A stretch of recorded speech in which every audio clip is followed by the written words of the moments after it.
પ્રણામ વિદ્યાર્થી મિત્રો, માધવ વિદ્યા સંકુલ ઓનલાઈન ટીચિંગમાં આપનું હાર્દિક સ્વાગત છે। ધોરણ 7 વિષય સામાજિક વિજ્ઞાન સેમિસ્ટર 1।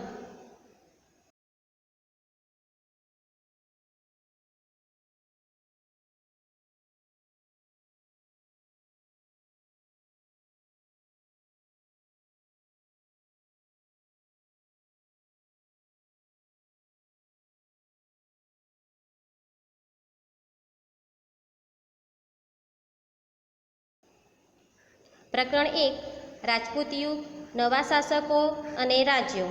આ પ્રકરણના પહેલા ભાગમાં આપણે હર્ષવર્ધન પછીનો સમયગાળો અને રાજપૂતોના ગુણો વિશે અભ્યાસ કર્યો હતો। હવે બીજા ભાગમાં આપણે ઉત્તર ભારતના રાજ્યો અને દક્ષિણ ભારતના રાજ્યો વિશે અભ્યાસ કરીશું। તો ચાલો વિદ્યાર્થી મિત્રો, સૌપ્રથમ આપણે ઉત્તર ભારતના રાજ્યો વિશે અભ્યાસ કરીશું।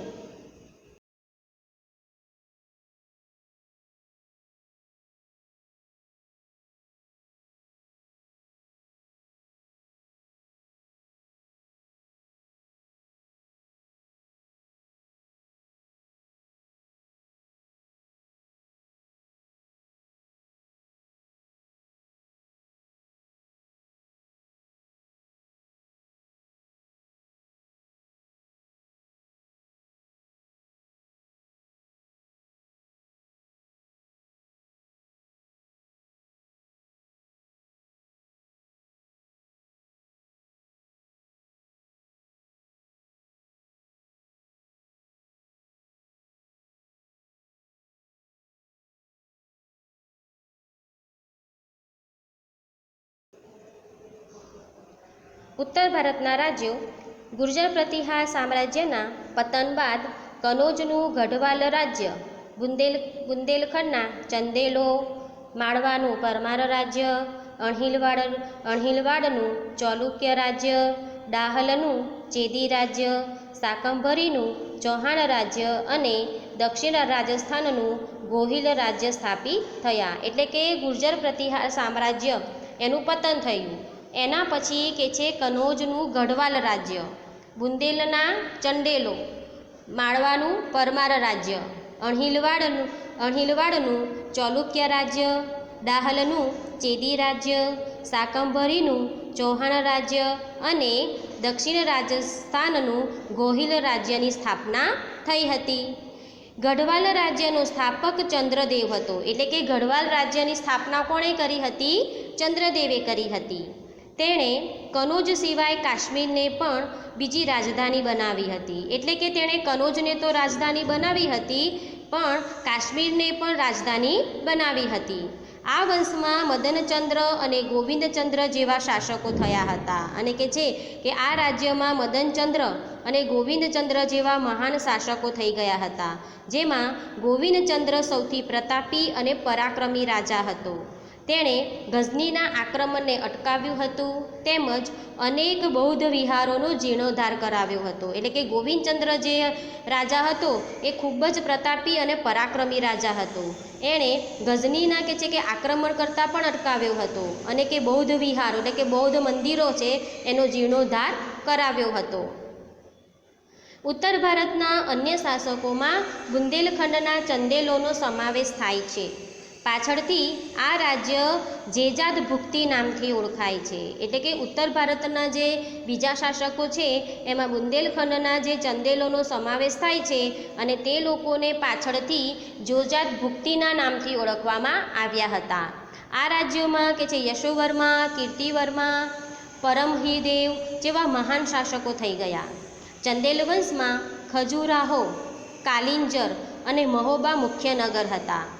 ખજુરાહો તેના ભવ્ય મંદિરને લીધે તીર્થસ્થાન તરીકે પ્રખ્યાત હતું। એટલે કે ખજુરાહોનું મંદિર જે છે એ તીર્થસ્થાન તરીકે પ્રસિદ્ધ થયું હતું। હવે આવશે પરમાર વંશ। માળવાનો પ્રદેશ પ્રાચીન કાળથી અવંથી અથવા ઉજ્જૈનના રાજ્ય તરીકે જાણીતો હતો। એટલે કે માળવાનો જે પ્રદેશ છે એ અવંતી અથવા તો ઉજ્જૈનના નામ તરીકે જાણીતો હતો। 820માં કૃષ્ણરાજે પરમાર વંશની સ્થાપના કરી। એટલે કે લગભગ ઈસવીસન 820માં કે જે કૃષ્ણરાજ જે છે એને પરમાર વંશની સ્થાપના કરી હતી. પરીક્ષામાં પૂછાય કે પરમાર વંશની સ્થાપના કોણે કરી હતી? તો પરમાર વંશની સ્થાપના કૃષ્ણરાજે કરી હતી. પરમાર વંશમાં સિયક, મુંજ અને ભોજ જેવા મહાન શાસકો થઈ ગયા. પરીક્ષામાં પૂછાય કે પરમાર વંશમાં કયા કયા શાસકો થઈ ગયા? તો સિયક છે, મુંજ છે, ભોજ, આ બધા શાસકો જે છે એ પરમાર વંશમાં થઈ ગયા હતા. ભોજ પરમાર વંશનો સૌથી શ્રેષ્ઠ રાજા હતો. એક્ઝામમાં પૂછાય અથવા ખાલી જગ્યામાં પૂછાય કે પરમાર વંશનો સૌથી શ્રેષ્ઠ રાજા કોણ હતો? તો રાજા ભોજ. રાજા ભોજે ધારાનગરીમાં એક મહાશાળાની સ્થાપના કરી હતી. તેણે સુંદર નગર ભોજપુર, જે હાલનું ગોપાલનગર, વસાવ્યું હતું. એટલે કે રાજા ભોજે સુંદર નગર વસાવ્યું હતું, જેને ભોજપુર તરીકે ઓળખવામાં આવે છે. હવે આવશે ચૌહાણ વંશ. રાજપૂત સરદારો ગુજરાત અને રાજસ્થાનના વિવિધ ભાગોમાં રાજ્ય કરતા હતા.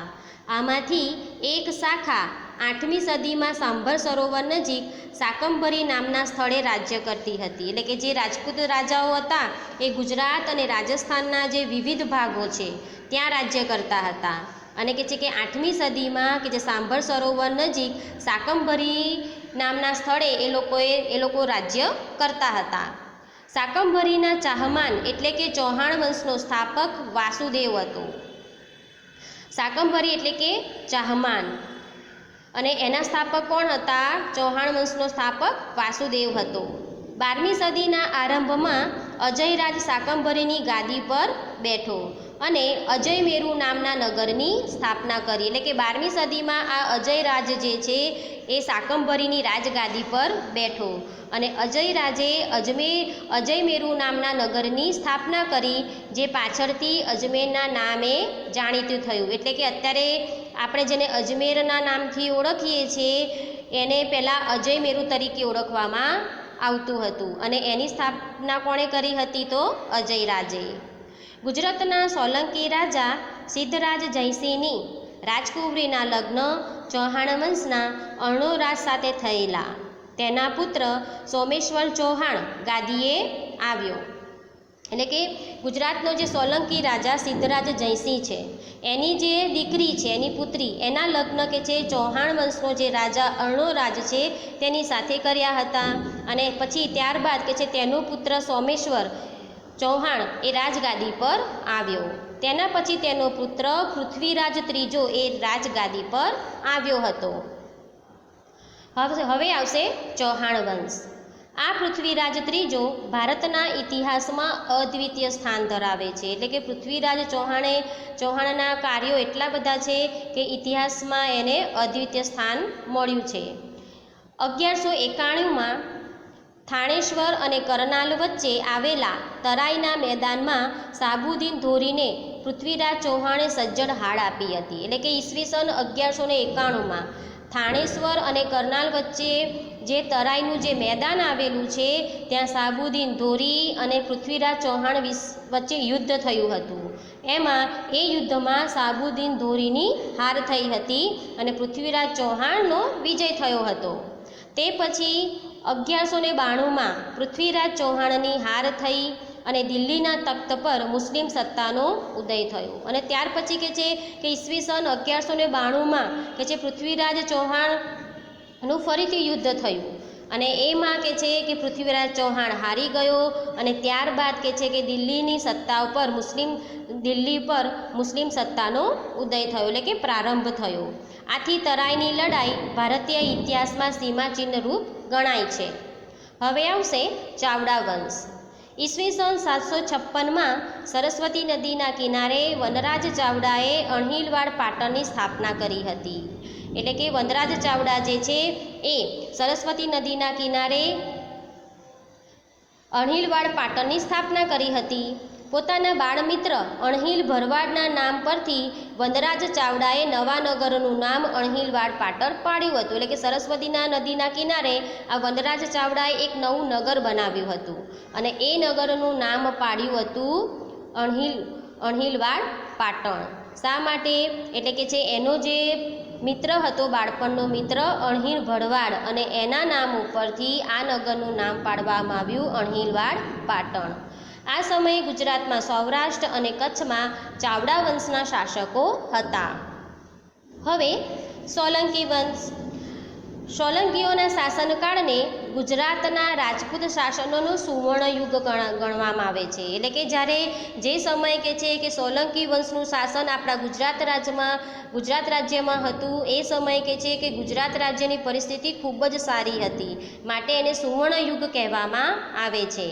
આ વંશમાં મૂળરાજ, ભીમદેવ, સિદ્ધરાજ જયસિંહ, કુમારપાળ અને ભીમદેવ બીજો વગેરે શક્તિશાળી શાસકો થઈ ગયા. એટલે કે સોલંકી વંશમાં મૂળરાજ છે, ભીમદેવ, સિદ્ધરાજ જયસિંહ, કુમારપાળ, ભીમદેવ બીજો કે છે કે આવા કે શક્તિશાળી રાજાઓ થઈ ગયા. જૂનાગઢના શાસક રાખેગારની દીકરી ઉદયમતીના લગ્ન ભીમદેવ સોલંકી સાથે થયા હતા. હવે આવશે રાણી ઉદયમતી વિશે ભણીશું કે રાણી ઉદયમતીએ પાટણમાં વિશ્વ પ્રસિદ્ધ વાવ બનાવી હતી, જે રાણીની વાવ તરીકે ઓળખાય છે. એટલે કે રાણી ઉદયમતી પાટણમાં એણે એક વાવ બનાવી હતી અને એ વાવને રાણીની વાવ તરીકે ઓળખવામાં આવે છે. આજે આ રાણીની વાવને યુનેસ્કો વર્લ્ડ હેરિટેજ સાઇટનો દરજ્જો મળેલ છે. સિદ્ધરાજ જયસિંહની માતા મિનળ દેવીએ સોમનાથનો યાત્રાવેરો બંધ કરાવ્યો હતો અને ધોળકામાં મલાવ તળાવનું બાંધકામ કરાવ્યું હતું. એટલે કે સિદ્ધરાજ જયસિંહની માતાએ પણ કે છે કે લોક કલ્યાણના ઘણા કામો કર્યા હતા. એમણે કે છે કે સોમનાથ મંદિરનો જે યાત્રાવેરો હતો એ યાત્રાવેરો પણ બંધ કરાવ્યો હતો અને ધોળકામાં એક તળાવનું બાંધકામ કરાવ્યું હતું, એને મલાવ તળાવ તરીકે આપણે ઓળખીએ છીએ. સિદ્ધરાજ જયસિંહ કાલિકા સર્વજ્ઞ હેમચંદ્રાચાર્યજી પાસે સિદ્ધ હેમ શબ્દાનુશાસન નામના વ્યાકરણ ગ્રંથની રચના કરાવી હતી. એટલે કે આ રાજા સિદ્ધરાજ જયસિંહ છે, એમણે હેમચંદ્રાચાર્ય પાસે એક ગ્રંથની રચના કરાવી અને એ ગ્રંથ કયો હતો? સિદ્ધ હેમ શબ્દાનુશાસન નામનો વ્યાકરણ ગ્રંથ હતો. આ ગ્રંથની નગરમાં હાથી ઉપર શોભાયાત્રા કાઢી હતી, ત્યારે પાટણનો રાજા આમ પ્રજાની સાથે ચાલતો હતો. એટલે કે છે કે જ્યારે આ ગ્રંથની રચના થઈ ગઈ ત્યારે કે છે આ ગ્રંથની નગરમાં શોભાયાત્રા કાઢવામાં આવી અને એ શોભાયાત્રા હાથી પર કાઢવામાં આવી હતી. ત્યારે કે છે કે રાજા પોતે પ્રજા સાથે ચાલતો ચાલતો એ શોભાયાત્રામાં જોડાયો હતો. હેમચંદ્રાચાર્યની પ્રેરણાથી રાજા કુમારપાળે રાજ્યમાં જુગાડની રમત અને પશુવધ ઉપર પ્રતિબંધ મૂક્યો હતો અને અહિંસાના પાલન માટે કડક આજ્ઞાઓ કરી હતી. એ હેમચંદ્રાચાર્યની પ્રેરણાથી જે રાજા કુમારપાળ હતો એને રાજ્યમાં જુગારની રમત અને જે પશુવધ એટલે કે જે પશુઓને બલિ ચઢાવવામાં આવતા હતા એના ઉપર પ્રતિબંધ મૂક્યો અને બધાએ કે છે કે અહિંસાનું પાલન કરવાનો એમણે આદેશ આપ્યો હતો. કુમારપાળના ચરિત્ર નામનો ગ્રંથ લખીને હેમચંદ્રાચાર્યએ આ રાજાની પ્રતિષ્ઠામાં વધારે કરેલ છે. એટલે કે હેમચંદ્રાચાર્યએ કુમારપાળના ચરિત્ર નામનો એક ગ્રંથ પણ લખ્યો હતો. કુમારપાળ પછી અજયપાળ પાટણની ગાદી પર આવ્યો. એટલે કુમારપાળનું મૃત્યુ થયું એના પછી પાટણની ગાદી ઉપર અજયપાળનું શાસન ચાલ્યું. લગભગ 4 વર્ષના શાસન બાદ તેનું અવસાન થતાં ગુજરાતની ગાદી પર તેનો પુત્ર મૂળરાજ બીજો આવ્યો. એટલે કે અજયપાળનું મૃત્યુ થયું એના પછી કે છે કે એનો દીકરો મૂળરાજ બીજો એ રાજગાદી પર આવ્યો. 1178ની આસપાસ સાબુદ્દીન ધોરીએ ગુજરાત પર આક્રમણ કરેલું, ત્યારે મૂળરાજ બીજાએ નાની ઉંમરે તેનો સામનો કરી તેને હરાવ્યો હતો. એટલે કે ઈસવીસન 1178માં સાબુદ્દીન ધોરીએ ગુજરાત પર આક્રમણ કર્યું હતું, ત્યારે મૂળરાજ બીજાની ઉંમર બહુ જ નાની હતી. એ નાનો હતો છતાં પણ એણે સાબુદ્દીન ધોરીને યુદ્ધમાં હરાવ્યો હતો. હવે આવશે વાઘેલા વંશ. વાઘેલા વંશમાં વીરધવલ, વિશળદેવ, અર્જુનદેવ અને સારંગદેવ જેવા શાસકોએ ગુજરાતનું શાસન કરી સારી રીતે ચલાવ્યું હતું. એટલે કે વાઘેલા વંશમાં કયા કયા રાજાઓ થઈ ગયા? તો કે વાઘેલા વંશમાં વીરધવલ, વિશળદેવ, અર્જુનદેવ, સારંગદેવ જેવા શાસકો થઈ ગયા હતા. વીરધવલના શાસનકાળમાં ગુજરાતને વસ્તુપાળ અને તેજપાળ જેવા સમર્થ મંત્રીઓ મળ્યા હતા. આ મંત્રીઓના કુનેહને કારણે ગુજરાત મુસ્લિમના આક્રમણોથી બચ્યું હતું. એટલે કે વીરધવલના સમયમાં કે જે ગુજરાતને વસ્તુપાળ અને તેજપાળ જે મંત્રીઓ હતા એ મંત્રીઓના લીધે કે જે ગુજરાત પર જે મુસ્લિમોએ આક્રમણ કર્યું એનાથી એમણે રક્ષા કરી હતી. વાઘેલા વંશના છેલ્લા શાસક કર્ણદેવ વાઘેલાના સમયમાં 1304ની આસપાસ ગુજરાતમાં દિલ્હી સલ્તનતની સ્થાપના થઈ.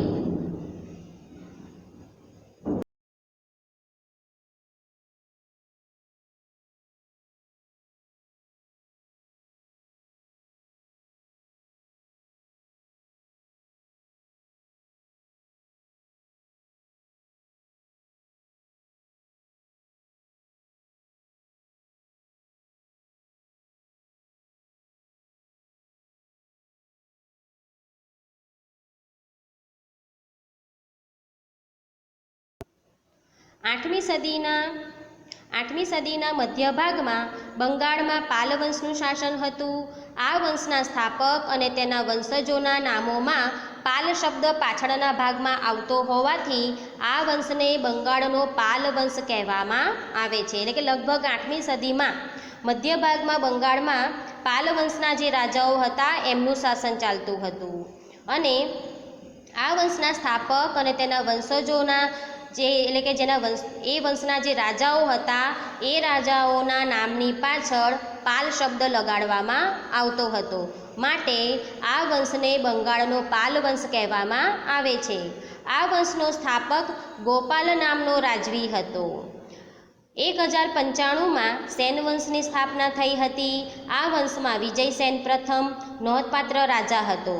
તેના પુત્ર બલ્લાસેને દાનસાગર અને અદ્ભુત સાગર નામના ગ્રંથની રચના કરી હતી. 8મી સદીના મધ્ય ભાગમાં બંગાળમાં પાલ વંશનું શાસન હતું. આ વંશના સ્થાપક અને તેના વંશજોના નામોમાં પાલ શબ્દ પાછળના ભાગમાં આવતો હોવાથી આ વંશને બંગાળનો પાલ વંશ કહેવામાં આવે છે. આ વંશના સ્થાપક ગોપાલ નામનો રાજવી હતો. 1095માં સેન વંશની સ્થાપના થઈ હતી. આ વંશમાં વિજયસેન પ્રથમ નોંધપાત્ર રાજા હતો. તેના પુત્ર બલ્લાસેને દાનસાગર અને અદ્ભુત સાગર નામનો ગ્રંથ રચ્યો હતો. કર્ણદેવ વાઘેલા પાસેથી ગુજરાત જીતી લીધા પછી દિલ્હીના સુલતાને નઝીમો એટલે કે સુબાની નિમણૂક કરતા અને તેના દ્વારા રાજ્યનો વહીવટ થતો હતો. એટલે કે કર્ણદેવ પાસેથી કે જે મુસ્લિમ સુલતાનો હતા એમણે ગુજરાત રાજ્ય જીતી લીધું અને ત્યારબાદ જે કે નઝીમો એટલે કે સુબાની એમણે નિમણૂક કરી હતી અને તેના દ્વારા કે છે કે રાજ્યનું વહીવટ થતું હતું.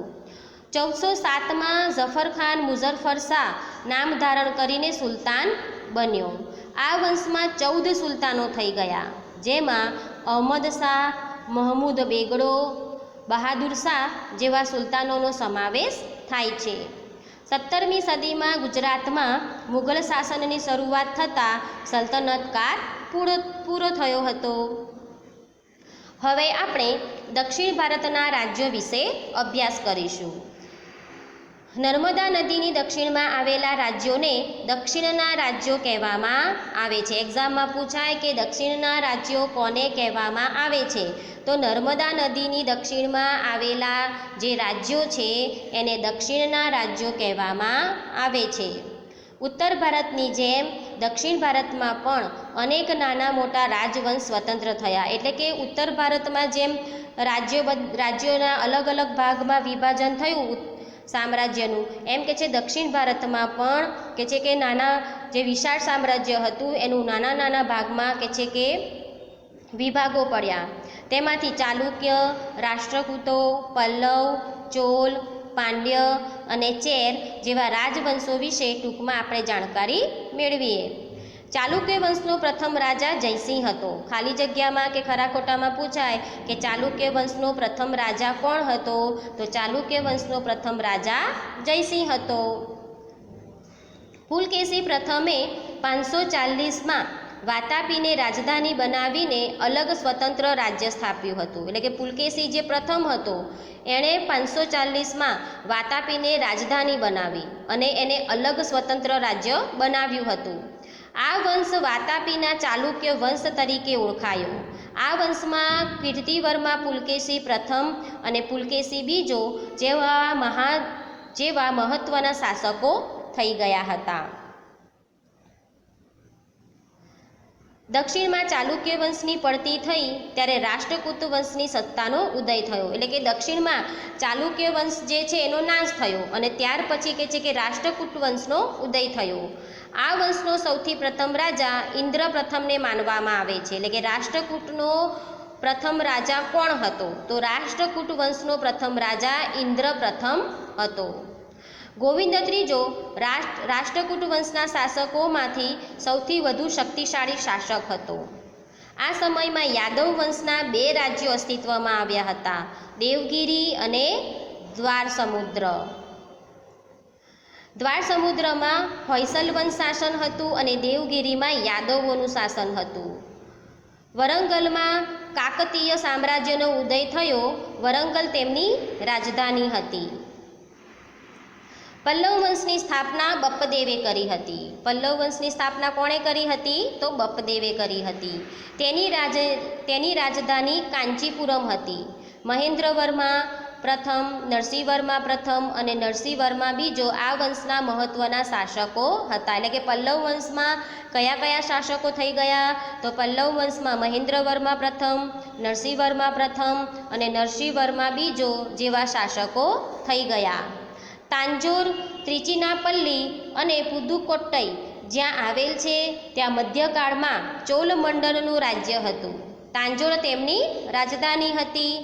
રાજરાજ પ્રથમ, રાજાધિરાજ પ્રથમ અને રાજેન્દ્ર પ્રથમ ચોલ વંશના મહત્ત્વના શાસકો હતા. કે ચોલ વંશના શાસકો કયા કયા હતા? તો ચોલ વંશમાં કે છે કે રાજરાજ પ્રથમ, રાજાધિરાજ પ્રથમ, રાજેન્દ્ર પ્રથમ જેવા મહત્ત્વના શાસકો હતા. દક્ષિણમાં આવું એક પ્રાચીન રાજ્ય પાંડ્ય પણ હતું. પાંડ્યનું રાજ્ય નાનું હતું પણ વેપારનું મોટું મથક હતું. એટલે કે દક્ષિણમાં આવું જ એક રાજ્ય હતું, એનું નામ હતું પાંડ્ય. પણ એ પાંડ્ય બહુ જ નાનું હતું, પણ એ કહે છે કે વેપાર માટે ખૂબ જ સારું મથક હતું. આ સમયે તમિલથી અલગ થયેલા એક ભાગ પર ચેર વંશનું શાસન હતું. ચેરનું બીજું નામ કેરળ અથવા તો મલયાલમ છે.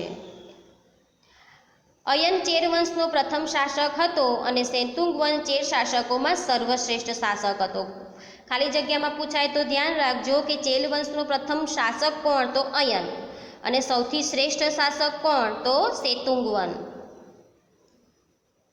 રાજપૂત. હવે આપણે રાજપૂત યુગની શાસન વ્યવસ્થા વિશે ભણીશું. રાજપૂત યુગમાં રાજાનું પદ વંશ પરંપરાગત હતું. રાજાનો જ્યેષ્ઠ પુત્રો રાજ્યાધિકારી બને તેવું ન હતું. રાજા પોતાના પુત્રોમાંથી ઉત્તરાધિકારી તરીકે કોઈ એક પુત્રને યુવરાજ બનાવતા. આ યુવરાજ પાછળથી રાજા બનતો. એટલે કે રાજપૂત યુગમાં રાજાનું પદ વંશ પરંપરાગત તો હતું, પણ રાજાનો જ્યેષ્ઠ પુત્ર, જ્યેષ્ઠ એટલે કે સૌથી મોટો દીકરો જ રાજા બને એવું હતું નહીં, પરંતુ કે છે કે રાજા પોતાના જે પુત્રો હોય એમાંથી એક પુત્રને યુવરાજ તરીકે પસંદ કરતા અને એ યુવરાજ છે એ પોતાના પિતાના મૃત્યુ બાદ એ પોતાના પિતાની રાજગાદી પર એ યુવરાજ બેસતો. લોકો અથવા રાજદરબારીઓએ ચૂંટણી કરીને અથવા પસંદગી કરીને રાજાઓની પસંદગી કરી હોવાના ઉદાહરણો છે. જેમ કે કાશ્મીરના યશસ્કરની બ્રાહ્મણોની સભાએ પસંદગી કરી હતી. એવું કે છે કે માત્ર કે છે કે રાજાઓ જ ઉત્તરાધિકારીની ચૂંટણી કરે એવું ન હતું. એ સમય કે છે કે લોકો પણ, રાજદરબારીઓ પણ ચૂંટણી કરી અને રાજાની પસંદગી કરી શકતા હતા. એનું ઉદાહરણ એક આપ્યું છે કે કાશ્મીરમાં યશસ્કરની પસંદગી બ્રાહ્મણોએ કરી હતી. આ સમયે મંત્રીઓના 2 પ્રકાર હતા, અમાત્ય અને સચિવો. અમાત્યનું કાર્ય શું હતું? તો કે અમાત્યનું કાર્ય મંત્રણા અને રાજનીતિ કરવાનું હતું. અને સચિવનું કાર્ય શું હતું? તો સચિવનું કાર્ય લડાઈ અને સુલેહનું હતું. દરેક પ્રકારની નીતિનો અંતિમ નિર્ણય રાજા કરતો હતો. એટલે કે મંત્રીઓ સલાહ તો આપે, પણ એનો અંતિમ નિર્ણય, છેલ્લો નિર્ણય કોણ કરતો? રાજા કરતો. આ સમયે શાસનના અમલદારોમાં મહાપ્રતિહાર અને દંડનાયક જેવા હોદ્દાઓ અમલમાં હતા. નગરની સભાનો વડો નગરપતિ કહેવાતો. રાજપૂત યુગમાં ગ્રામીણ સંસ્થાનું મહત્ત્વ પણ વિશેષ હતું. ગ્રામ પંચાયતનો વડો મુખી કે સરપંચ ગણાતો. કેટલીક બાબતોમાં ગ્રામસભા ન્યાય આપતી, પરંતુ રાજ્ય શાસનમાં ન્યાયતંત્રનો સર્વોચ્ચ વડો રાજા હતો. એટલે કે જે ગામડાઓ છે, ગામડાઓમાં ગ્રામ પંચાયત હોય તો ગ્રામ પંચાયતનો જે વડો છે એને મુખી કે સરપંચ કહેવાય. અને એમાં કે છે કે ગામડામાં જે પણ ન્યાય કરવાનું કામ કરતું એ કોણ કરતું? મુખી અથવા તો સરપંચ. પરંતુ જે રાજ્ય હતું તો રાજ્યમાં ન્યાય આપવાનું કામ કોણ કરતું હતું? રાજા કરતો હતો. હવે રાજપૂત યુગની વેપાર વાણિજ્ય વિશે ભણીશું. રાજપૂત યુગમાં વાણિજ્ય વ્યવસ્થા ઉપર દેખરેખ રાખવા માટે એક અલગ વિભાગ હતો. આ વિભાગ જકાત વસૂલ કરવાનું, ભાવ નક્કી કરવાનું અને આયાત કરવાનું કામ કરતો હતો.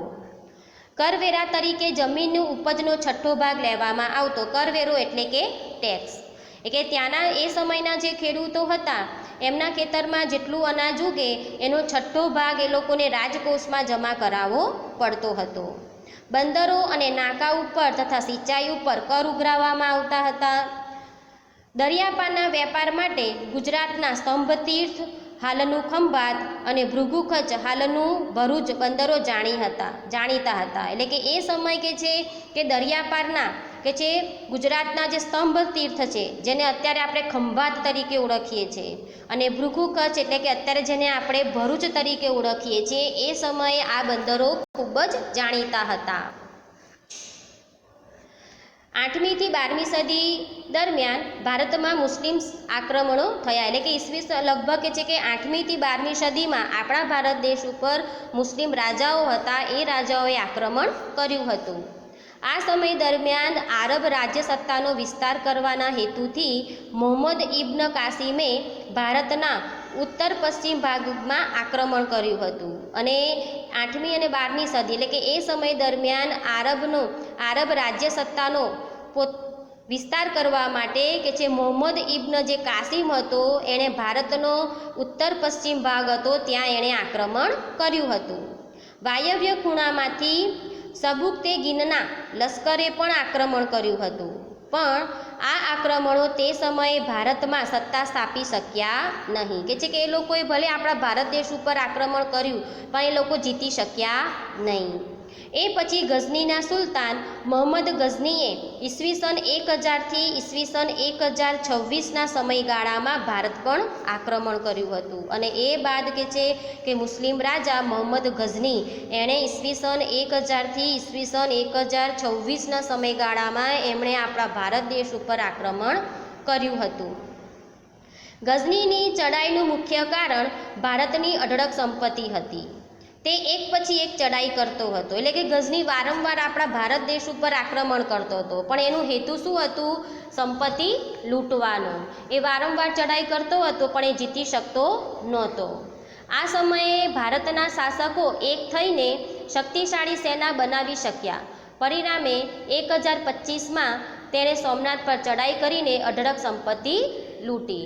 એ છે કે એ સમય કે છે કે ભારતમાં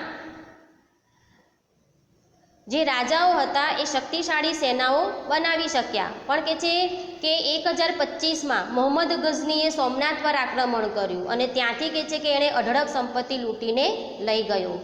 ગઝનીની ચડાઈના આશરે 150 વર્ષ બાદ ફરીથી ભારત ઉપર તે જ દિશામાંથી આક્રમણ થયું. એટલે કે જે દિશામાંથી ગઝનીએ ભારત પર આક્રમણ કર્યું હતું એ જ દિશામાંથી લગભગ 1.5 વર્ષ પછી ફરીથી આક્રમણ થયું હતું.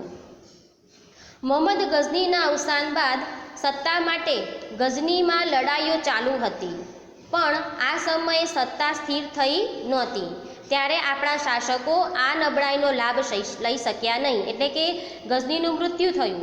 એના પછી કહે છે કે એના રાજ્યોમાં લડાઈઓ ચાલુ થઈ અને એની સત્તા કેવી થઈ ગઈ? અસ્થિર થઈ ગઈ. અને એ સમયનો લાભ આપણા દેશના રાજાઓ લઈ શક્યા નહીં. 12મી સદીના અંતમાં શાહબુદ્દીન ધોરીએ આક્રમણ કર્યું.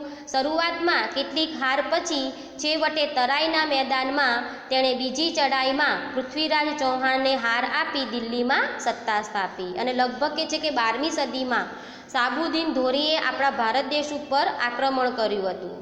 શરૂઆતમાં એણે આક્રમણ કર્યું પણ એને હાર મળી, એ જીતી શક્યો નહીં. પણ છેવટે કહે છે કે તરાઈના મેદાનમાં એણે પૃથ્વીરાજ ચૌહાણ સાથે યુદ્ધ કર્યું અને પૃથ્વીરાજ ચૌહાણને હરાવી દીધો અને એના પછી કહે છે કે એને દિલ્હીમાં સત્તા સ્થાપી. તો વિદ્યાર્થી મિત્રો, આ હતું ઉત્તર ભારતના રાજ્યો વિશે અને દક્ષિણ ભારતના રાજ્યો વિશે આપણે ભણ્યા. તમારે હોમવર્કમાં ચલાવેલ ટોપિકના મુદ્દા લખવાના છે. આ પ્રકરણના સ્વાધ્યાયની સમજ આપણે આ પ્રકરણના 3જા ભાગમાં મેળવીશું. પ્રણામ.